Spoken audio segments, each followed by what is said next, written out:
خير يا طه. عايزني في ايه؟ عايزك في ايه؟ انا كل اللي بيحصل لي ده بسبب اني ساعدتك. وجابر قتل حمدي صاحبنا وعمل لنا كمين بيردنا اللي عملناه معاه. مجرمين وقعوا في بعض. انا ايه اللي دخلني؟ لا بس سعادتك عارف ان انا مش مجرم. طول ما انت بتكذب يا طه مش هعرف اساعدك.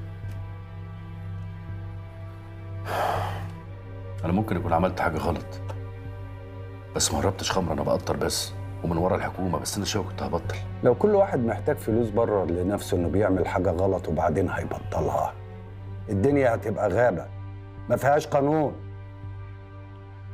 انا عارف ان جابر هو اللي وقعك.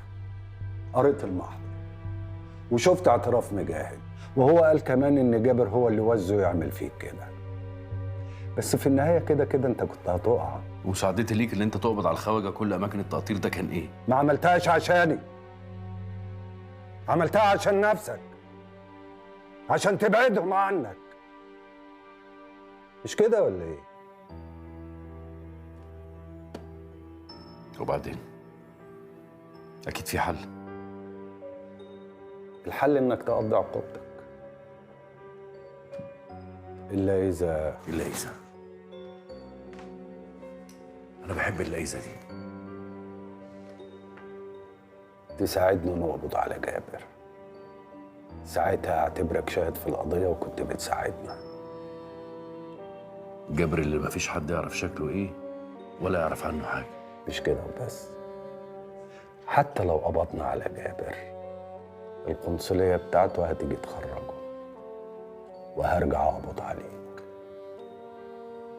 الحل الوحيد اننا نقبض عليه متلبس كمان.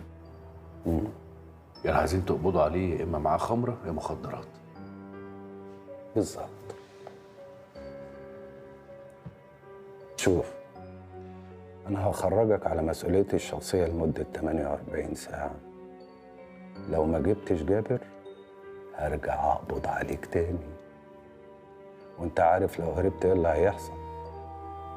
هجيب جدك مكانك هنا في الحبس.